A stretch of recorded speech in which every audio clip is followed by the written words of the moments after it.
Timekeepers podcast. Today we have a wonderful third episode. Hannah is going to tell us all about Roman timekeeping.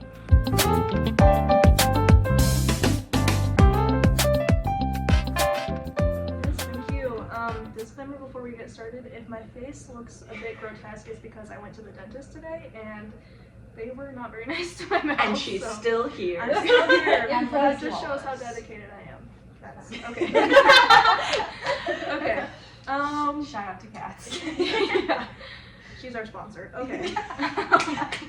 We'd like to thank the sponsor of this video, Amanda Cat. She's a real one. So I think I'm gonna divide my episode into kind of 3 different sections. So we're gonna start with kind of what was the Roman calendar, and then we're gonna dive into more just kind of understanding how they view time in general, and then at the end I'll just kind of try and wrap it all up for you guys. So I assume most of you guys have heard about the Roman calendar, right? Like A little bit. knew it existed, and Julius Caesar, and kind of the role in that. Similar to what we talked about with the Mayan calendar, it was actually not a single calendar, but from most of the research, it was a series of 3 calendars that kind of built off of each other, rather than like one calendar that kind of how we understand it today. Unfortunately for me, the history of the Roman calendar before Caesar is very muddy and controversial. Not a lot of consensus among historians about what it actually looked like.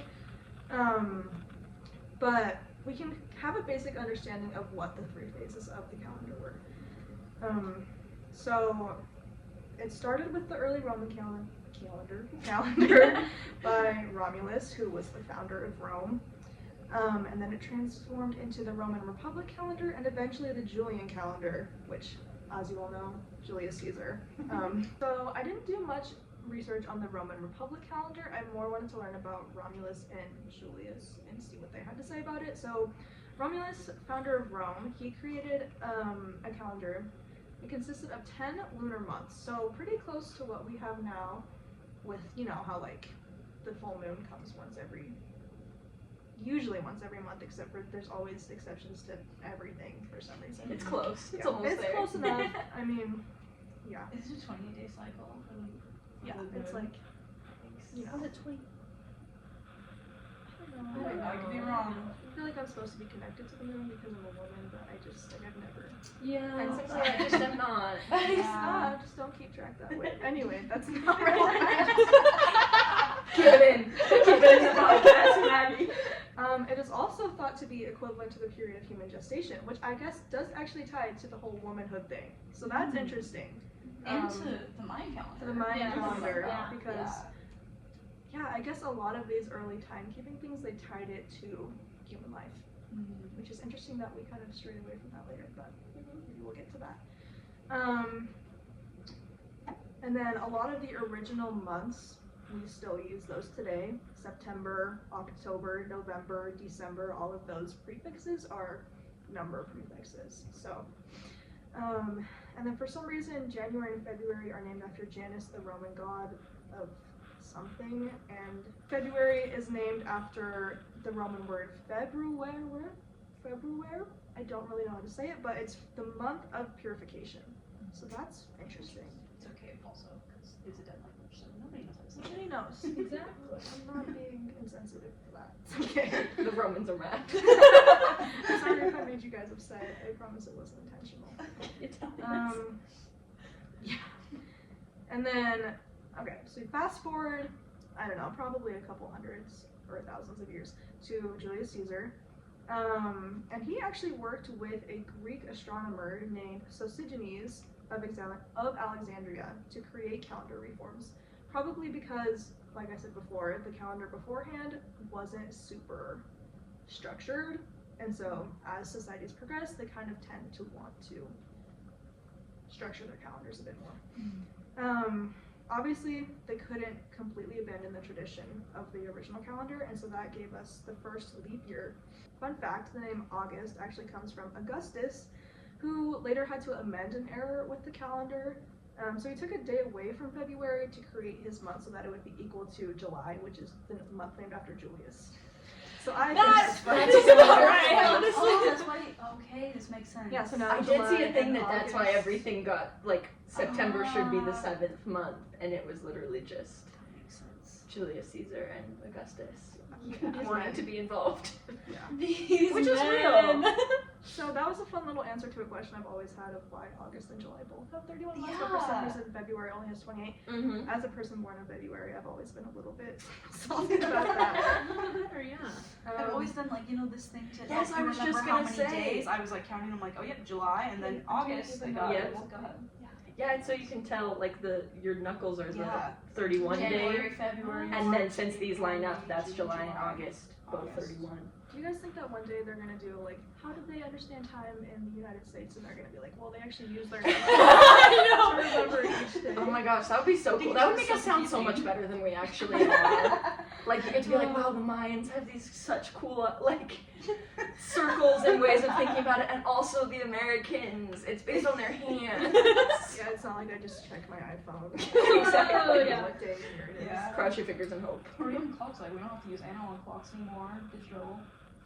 Do I know how to The use kids analog? don't know how to read analog clocks. No, yeah. It's honestly scary. That's truly crazy. I actually thought about that the other day, just being in class. I was looking at the clock a lot. I can't remember what class. And I just suddenly was like, it is wild that I can quickly be like, okay, and just know the time just from glancing at it. And I'm like, it's crazy that we learned that so thoroughly and have been using it for so long. But it's kind of becoming a dying art. Yeah. It is. Yeah, The skill is being lost. I know. Yeah. No one's gonna be as cool as me.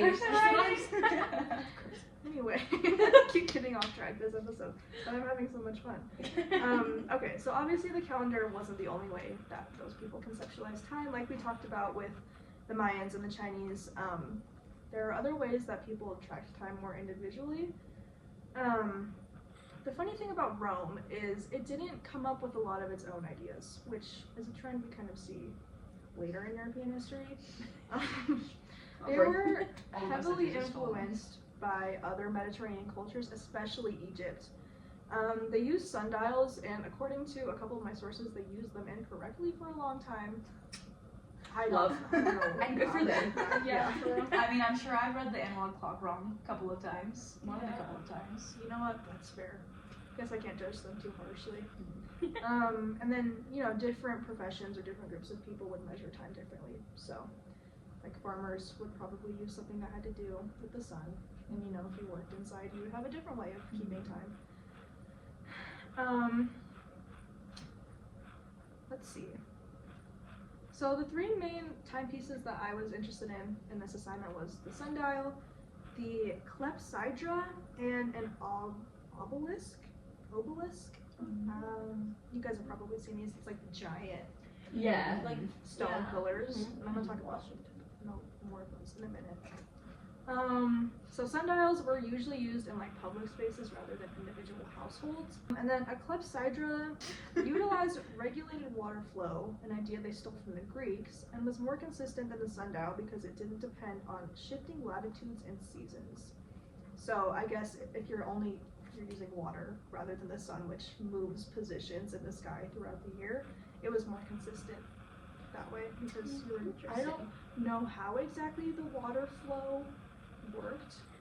I didn't look into that very much, but I thought that the idea that they used it because it was more consistent was more interesting to I me. guess it's like the similar concept to like a sand timekeeper. Mhm. That like you have there's a consistent flow of Oh sand. yeah, that would make sense. And I guess that makes it's a lot easier than trying to I guess I could reposition your look up a sundial. picture. I'll put a picture right there, so you guys can kind of understand what I'm talking about. It is so interesting too. I love hearing like the stories of these little things where like, yeah, they got it wrong and here's what they did to fix it. Like, I feel like sometimes I struggle so much with super ancient history being like, these are real people. And these are real people that were like, hey, that's weird. The sun doesn't always stay right there. Like, maybe we should think of something else. That's so cool. Yeah, clepsydra essentially was just an hourglass, but it utilized water instead of sand. Okay. So, Wow. yeah, they use that more just like in home because it's Makes sense. fair enough. Doesn't need to be this giant thing. Mhm. Okay, the most interesting of these though for me was the obelisks, and I really hope I'm saying that right. I'm sorry if I'm not. But like I said, they're these giant stone pillars, and they actually didn't make these in Rome for the most part. They either stole them from Egypt or commissioned them from Egypt. And a lot of these obelisks, there's only maybe one or two that are still standing in Rome today. Obviously, giant stone pillars not going to stay standing for thousands of years. The most popular one is the one in the Vatican Square. I'll put a picture of it right there for you guys. Oh, I've seen this. Yeah, Yeah. it's a pretty popular landmark. Yeah. And like I said, very proud of tipping over. Fair. And it seemed that a lot of them had Egyptian hieroglyphs on them that gave reference to the sun god Ra. So, very interesting that one of the main ways that Romans measured time actually came from the Egyptians. Yeah. Makes sense. Right, honestly. Yeah. I guess, when you're an empire that big, you spend a lot of time conquering other people, and, Stealing as other much as people's you feel like ideas. you're better than them, you're gonna adopt their ideas and then try to say that they didn't come up with it, but that's okay. I'm sure they felt like they put their own spin on things. These are Egyptian hieroglyphs, but don't worry, we drew them. / stole them. Don't worry about it. It does beg the question, how did they transport these I absolutely was gonna massive- ask that, Were they, actually. like, I was a little curious. They cut them up. Yeah, like were they cut up or were they? Yeah, I don't know. I I mean- assume they used slave labor. Similar for the pyramids. Mhm. But as far as because they are if you look at the picture, it doesn't look like it's segmented. It does look like No. genuinely one Piece of giant rock. piece of rock, which is where do you even get a piece of rock? I don't know. Guess you guys know. Let us know in the comments. Please. We want to know. Okay. Finally, how did they measure time as far as, we think of time in hours, seconds, minutes. They did use the hour to measure time. But that was as small as it got in Rome. They didn't feel the need to measure it in seconds or minutes because, it seems like time kind of moved slower back then. And then once again, kind of borrowing this from the Egyptians, who divided the daylight hours into 12-hour increments of darkness and light, which sounds very familiar to what we do today, And they usually use these measurements to track when meal times or other activities are held, really similar to what we do today, but it's definitely not as rigid as we do today. So it's not going to be a huge deal if you were 30 minutes late to a meeting in ancient Rome compared to now. It's kind of seen as very disrespectful, It just wasn't the same back then. That is so interesting. Because they had public functions, they had political sessions and things like that, and so when Yeah. it's just okay, well, whenever everybody it shows shows up, That is interesting though, because there's still some cultures that are kind of like that. I mean, not with Yeah. politics and stuff, but talk to anybody from certain southern, South American countries. They're Yeah. why would I show up On right on time. time? Nobody's gonna be there. Yeah. And then you're in America and you're The Mediterranean, yeah. a lot Yes. more relaxed, but in Germany, if you're 5 minutes late, they will You're late. ostracize Unacceptable. you. If you're not 5 minutes early, you're late. Yeah. Mhm. Which is very much the family that I grew up in, and so Mhm. wrapping my Yeah. head around this is kind of okay, Mm-hmm. that's insane, but Mhm. you make do.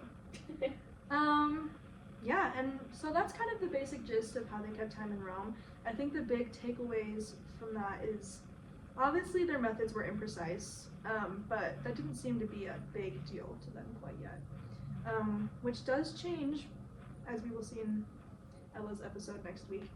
But I think the most interesting thing about the Romans from my research is that just the fact that there was so much synthesis between Roman and Egyptian culture when it comes to time and how many ideas that they borrowed from them. Because, I don't know, it's this great empire. You think that they would come up with their own ways to do things, but I guess the making of an empire means that you have to take the best ideas from other cultures to better your own. Yeah. So, yeah, that's all I have for you guys today. All right. Amazing. Thank you. We will see you guys next week. Next week. Alright, we're wearing the same outfit. I know, right? 4 weeks in a row. Like, it's